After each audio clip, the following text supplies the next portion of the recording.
2 years ago, I stood before the delegates at 38, as I do now, and I was asking for endorsement for the first time to run for my first term. And I remember very vividly what it felt like, and quite a bit of what I said. One of the things that I said then was that I'm committing to go down to St. Paul and tell the truth.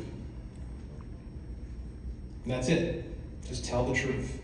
Tell the truth through the bills that I sign on to, tell the truth through the debate that I engage in committees and on the House floor, tell the truth when I go out and talk to people through various channels, media, whatever the case may be.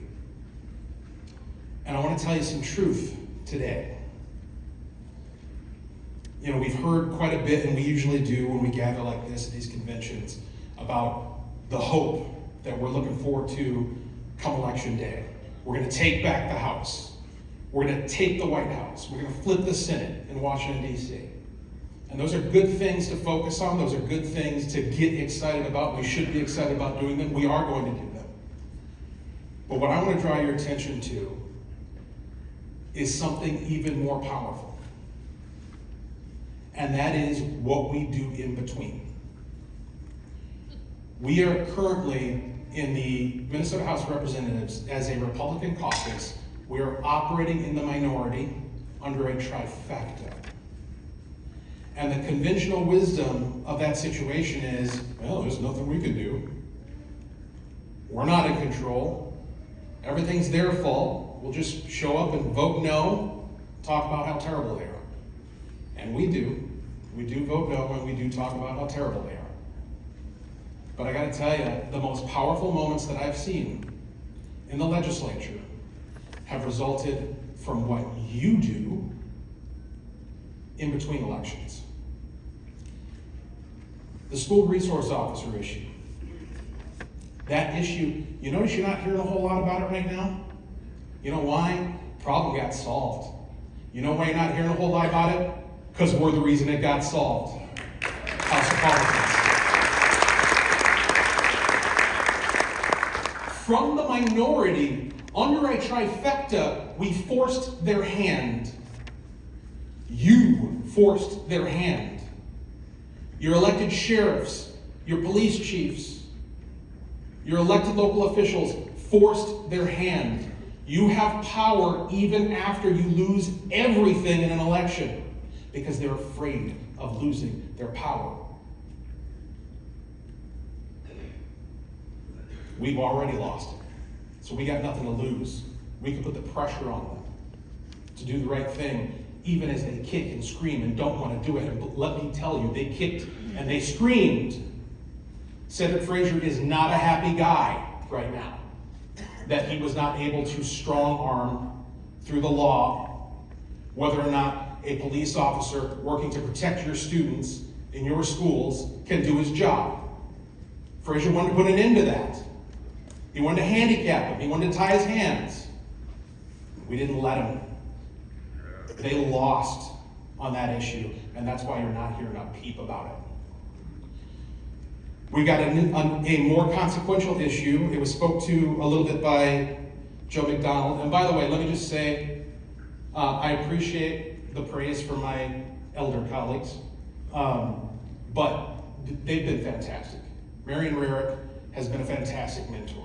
Joe McDonald has been a fantastic mentor. Nobody knows how to manicure a lawn sign better than Eric Lucero, and he taught me, okay? These folks who I'm fighting alongside, elder statesman Bruce Anderson, these folks are good people who are working for you. And part of the truth that I want to share, and this is just a quick aside, is that so much of what they do, you don't see or hear about. So much. I remember last year when I kicked off my campaign, I had on my website some pretty snarky things to say about Republicans. And then Senator Mary Kiffmeyer called me up and read me the Riot Act. And she said, "You have no idea what you're talking about. You have no idea how we fought." And then she told me stories. And I had to eat my hat. And I've seen it over the course of this first term in moments that don't get spotlighted, how hard these people are working to push back. The stuff that I'm doing on social media, I'm trying to expand people's awareness of that fight. All right, so here's one of the things we're fighting on, and Joe McDonald already spoke to it. I'll start with a quote.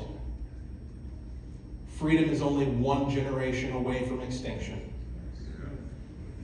I did that without my phone, Joe.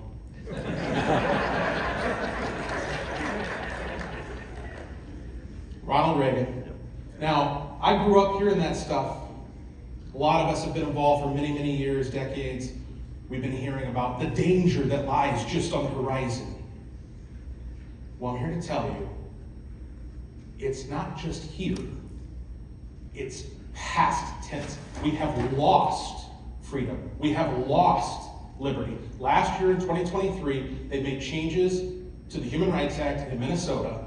They created a new category for protected class, for gender identity. They did not put that new category into the religious exemption.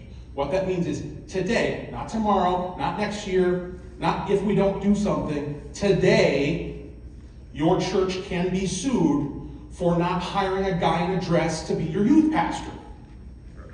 That is Minnesota law right now.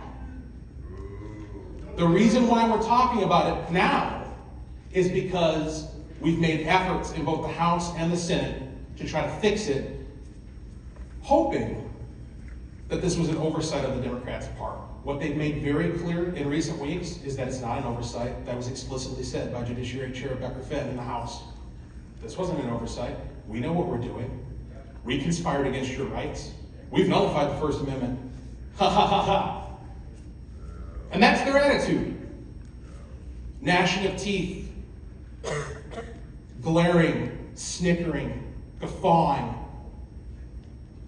mockery and hatred. These are not good people. And the point that I want to make here is that that type of attitude cannot be reasoned with. It has to be defeated.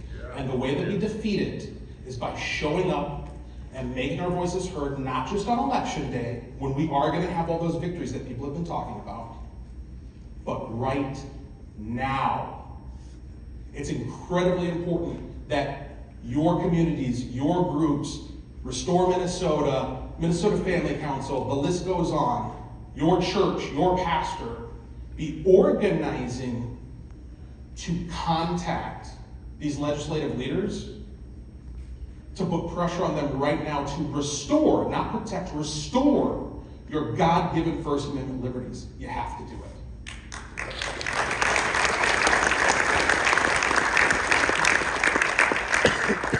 Very quickly, a lady came to my office a couple of weeks back for an unscheduled visit. She popped in. She wanted to meet me. She is a student for social services. She's 62 years old. She's going back to school. The reason why she wanted to talk to me is to tell me what it's like being a student in social services in 2024 and the things that she's seeing and hearing and being pressured to do. And as she spoke to me in my office with the door closed, she's looking over her shoulder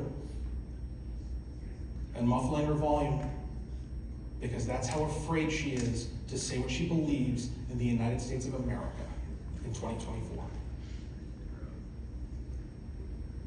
The freedom is gone. We are now on a rescue mission to restore what has been lost. And we will know we have it back when we can declare proudly, without fear of being tread under by these institutions, exactly what we believe and why we believe it and to whom it is all owed. Thank you.